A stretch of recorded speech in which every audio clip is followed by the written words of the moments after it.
Hello and welcome. This is a continuation of my manipulator type series where I will be focusing on different manipulation tactics.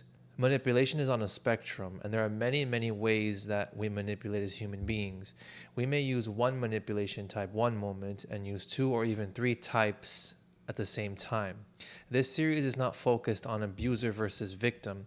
Rather, the point of this series is to teach the different types of manipulation tactics that others may use and that we use. This series is on my channel in the playlist tab called Manipulation Types, and check it out if you're interested. The manipulation type we will be covering today is something we all do, even if sometimes we do it by accident. It's hard to see that we're doing this when we only focus on others instead of ourselves.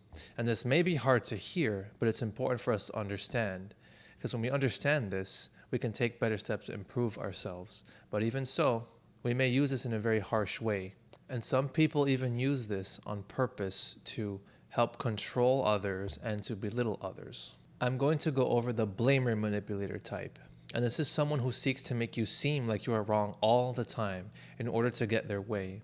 They guilt trip you into doing what they want you to do and play dumb in order to make it seem like they did nothing wrong. This can be very malicious because they can seem to always have a way to twist your words, and they seem to always have a comeback for every potential argument. Even if you have a backup argument, they will still say something to combat that argument and continue to shift blame onto you. I want to take a moment to make a distinction as well from blaming someone as a manipulation tactic and using it on purpose versus telling someone that something is their fault. To blame does not mean that you are necessarily right. You're just simply making them feel like it's their fault. But blame does not have to be factual. And we know this because you can be blamed for anything. I can say something like, I'm always in a bad relationship because women are not good. And someone else can say, men are not good these days. So I'm just pretty much blaming something else. But what if the problem was me? What if the problem was you? And we don't see this when we blame. So something can be our fault, and sometimes things aren't our fault. There is a difference. But when we blame something else, and when we blame others as a form of manipulation, this is something different. A blamer manipulator type is constantly trying to shift the focus away from themselves, and they're trying to put the blame onto someone else. They don't want any attention directed towards them.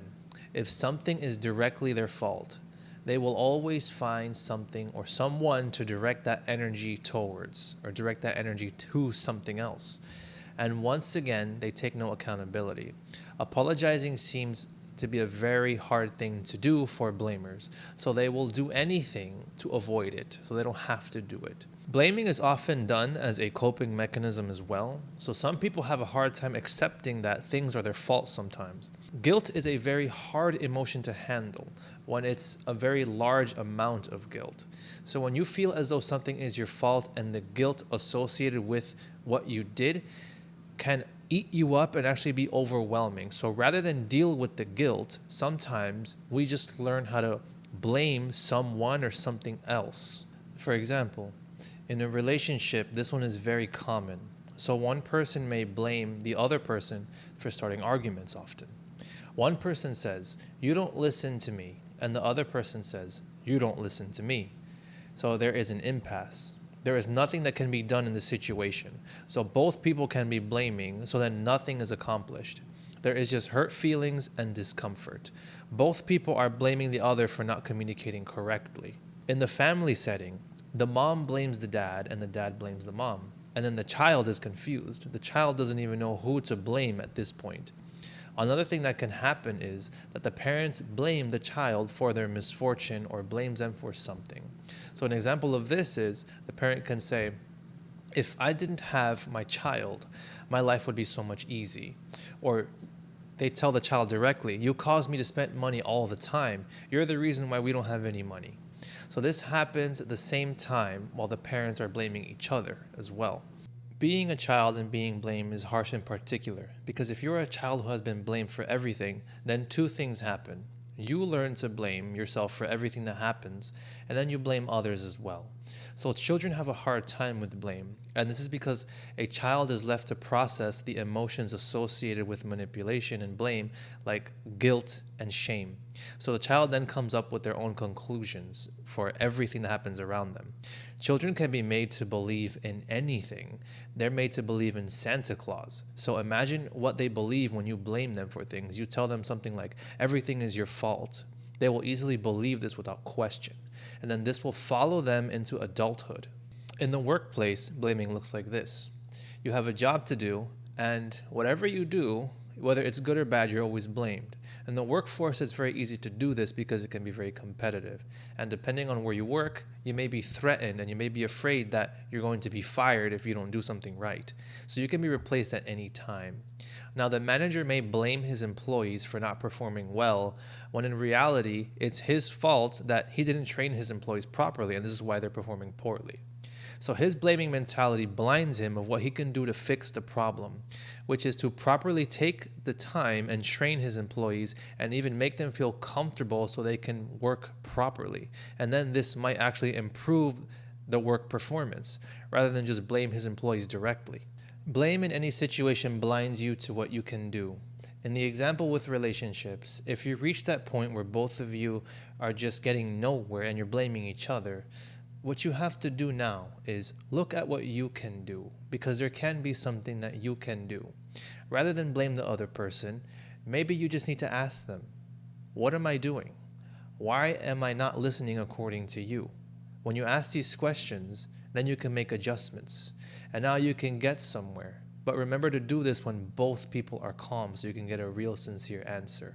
But whenever you blame, you're just removing the power you have and putting it onto someone else. You're saying, you fix the problem. I'm not going to do anything about anything. The blamer comes across as judgmental. They're always looking to make you feel guilty and remove the guilt off of themselves. It's almost exactly like being in court. They will use anything against you in order to blame you and convict you. A blamer can get caught up in proving themselves right so much that they forget what's most important, and that is fixing the problem that they have, fixing themselves, and finding solutions. A person who blames can transform themselves into a wonderful person. They learn to blame no one, so the focus turns from one where it's outward blaming to then an inward one, and then to one where there's no blame in particular. Instead of blaming others, you learn to blame yourself first. And it's not in a way where it's incriminating. I wouldn't even call it blame.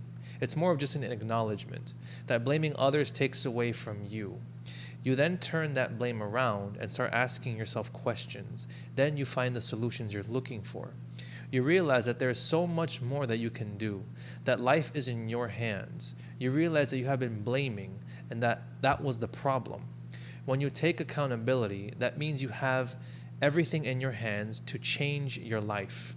And when you blame, you take away this opportunity to change everything, and you just throw it away. You're saying, I can't change, and I will not change unless everyone and everything around me changes. And that's the only way I'll do it. If you have been dealing with a blamer, or you blame a lot, it's important that you don't blame in both situations. I know this sounds very weird, but it works very well. Blame only hurts, and you know this if you have been excessively blamed. Pick yourself up and throw the blame away that has been placed on you. You have the ability to set yourself free. You don't have to wait for anyone to apologize to you or anything.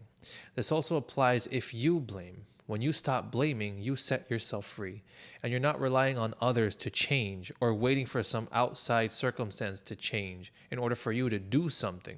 You can simply just be yourself and make the necessary adjustments to change the things that you used to blame.